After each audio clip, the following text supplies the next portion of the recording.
Good morning po. Ngayong linggong ito, iparamdam natin sa Panginoon kung gaano natin siya kamahal. Kasi alam natin sa buhay natin na hindi natin kakayanin pag wala ang presensya ng Panginoon. Amen?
Jesus, I want more of you. Jesus, I want more of you. Draw me closer, closer to your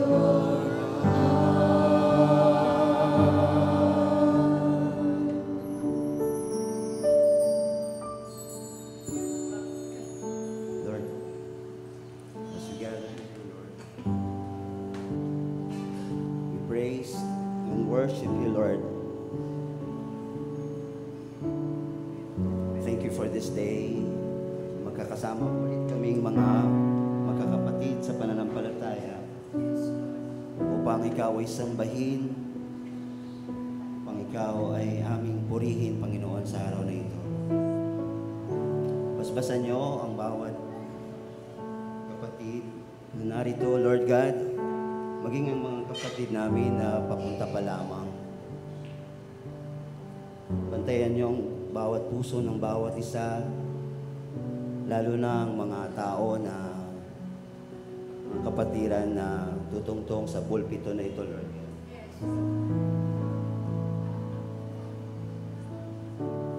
Lord, itinataas namin ang aming buhay, ang aming pamilya, ang aming bayan, Panginoon.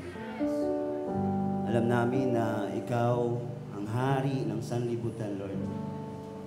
Hindi niyo kami pababayaan, Panginoon, sa araw-araw. Naniniwala kami, nagtitiwala kami sa iyong kapangyarihan, Panginoon. Ang lahat ng ito, dinadalangin namin sa matamis na pangalan ni Jesus. Amen.